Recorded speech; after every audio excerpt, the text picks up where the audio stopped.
Dans le cadre du plan de relance autoroutier, l'État a confié à Vinci Autoroutes la réalisation de toute une série d'ouvrages pour la restauration de la continuité écologique. Écoduc, écopont, passe à poissons, ce ne sont pas moins de 64 aménagements écologiques qui ont été réalisés sur le réseau autoroutier avec le concours et l'expertise du service environnement de Vinci Autoroutes. En Dordogne, sur le lieu dit Le Causse, depuis décembre 2017, un écopont a été construit au-dessus de l'autoroute A89. Avec ses 25 mètres de large et ses 55 mètres de long, il fait partie de cette nouvelle génération d'aménagements réalisés en faveur de l'environnement.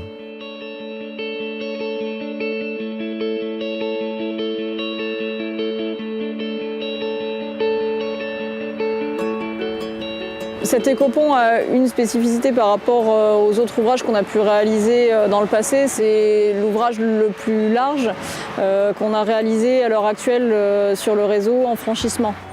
On est sur un ouvrage de 55 mètres de long et 25 mètres de large. Et la clé d'entrée à ce dimensionnement, c'est le cerf et l'af. C'est une espèce très craintive. Et même s'il y a des passages qui existaient, ces passages sont trop étroits ou inférieurs, ils ne les utilisent qu'exceptionnellement. Là, on a un dimensionnement important qui, évidemment, profitera à toute autre faune. Renards, blaireaux, martres, sangliers, chevreuils, etc. Mais aussi les amphibiens, les reptiles, les chauves-souris.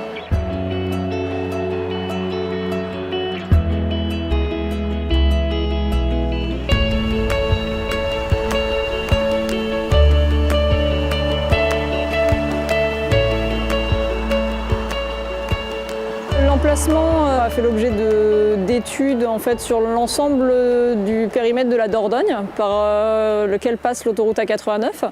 Des études qui ont été réalisées notamment par le bureau d'études Écosphère qui a fait un état des lieux des franchissements existants et des manquements éventuels pour la transparence vis-à-vis de la faune. Et ce site est ressorti comme étant le site le plus approprié. L'écopont a été situé ici d'abord sur des raisons écologiques. Ensuite, il fallait que ça croise étroitement avec les conditions techniques. Il fallait, pour que l'écopont soit en horizontal par rapport au sol des deux côtés, il fallait donc qu'il y ait des talus suffisamment hauts.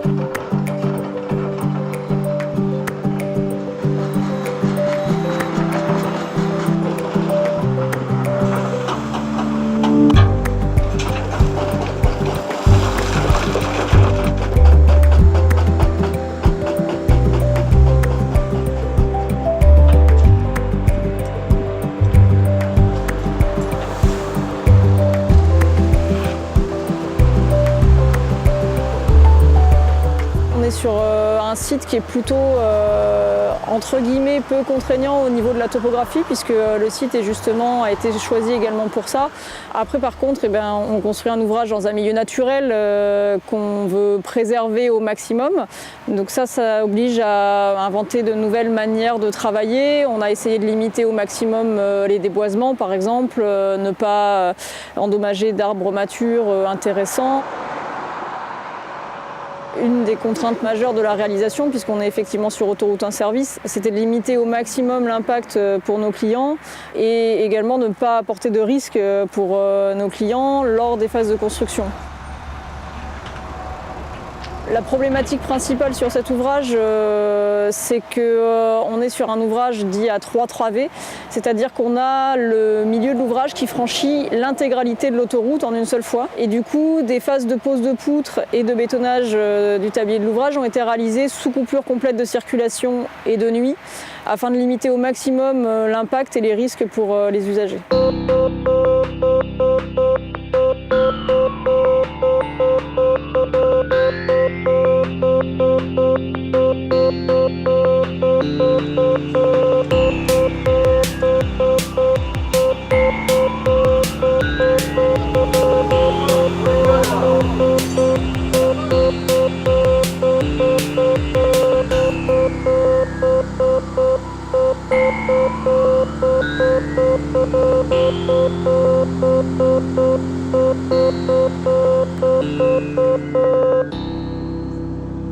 On va aller sur l'ouvrage, comme ça, j'allais dire depuis dessus l'ouvrage, on aura un peu la vue globale.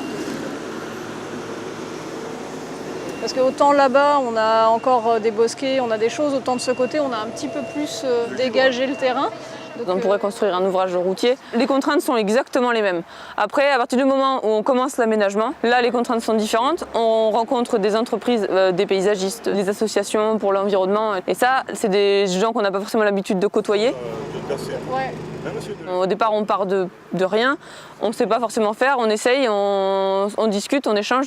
Et ces échanges-là sont nouveaux et ils sont vraiment intéressants.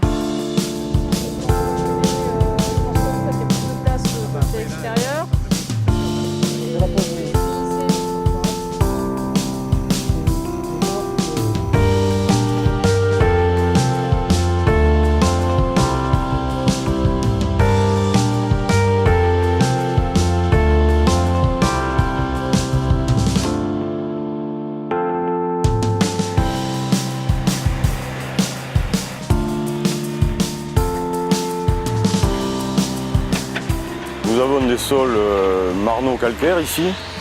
Il était bien évident qu'on n'allait pas prendre des terres végétales qui n'avaient pas cette coïncidence pédologique.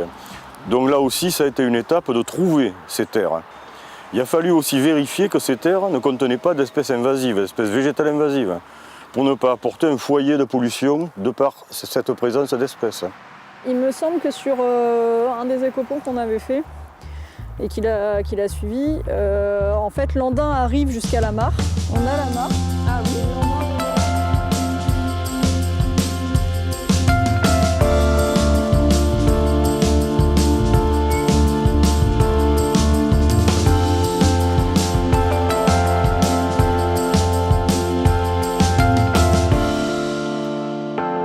L'aménagement d'un andin, il est réfléchi. Il doit être composé d'éléments suffisamment importants pour ne pas être déplaçable, pour ne pas provoquer des accidents. Et les troncs que vous voyez, et ça c'est une tâche excessivement difficile par celui qui met en œuvre ça, ils sont percés et reliés par un câble pour les mêmes raisons de sécurité et de responsabilité civile. Les grands espaces pour la petite faune, un peu comme ça clairsemés, c'est toujours un élément d'appréhension. Or, grâce à cet andin mêlé de pierres, de troncs, de souches, c'est un fil rouge conducteur qui va lui permettre de l'aider à franchir cet espace. Il sert aussi de lieu de vie pour pas mal d'espèces, micro-mammifères, reptiles, et c'est aussi donc un réservoir alimentaire pour certains prédateurs, renards, fouines, martres. Donc il a un rôle multiple, l'andin.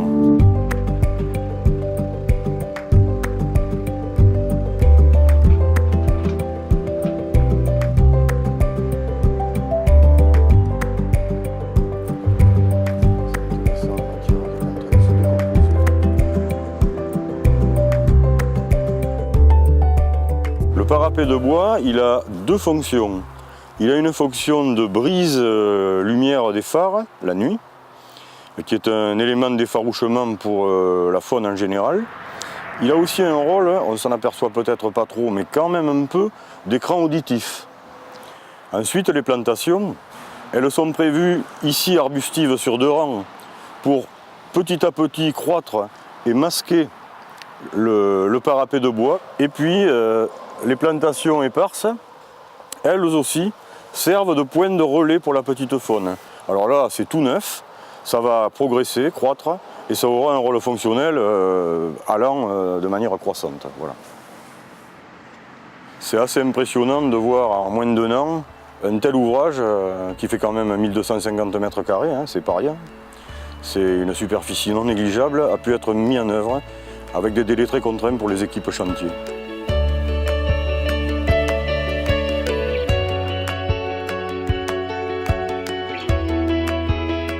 Il est toujours intéressant de partager une mission environnementale avec des équipes de BTP, chacun apportant des connaissances à l'autre. C'est pas forcément habituel et c'est pas forcément ce pourquoi j'avais été formée à l'origine, mais c'est vrai que ça c'est plutôt intéressant parce que au contact des gens qui sont spécialisés de l'environnement, de la biodiversité, moi j'apprends plein de choses et je trouve que c'est toujours intéressant de faire en sorte que les contraintes des uns et des autres, en fait, ce soit plus des contraintes, c'est-à-dire on arrive à tout faire pour que ça marche et qu'à la fin tout le monde soit satisfait de ce qu'on a réalisé et qu'on ait fait quelque chose de fonctionnel.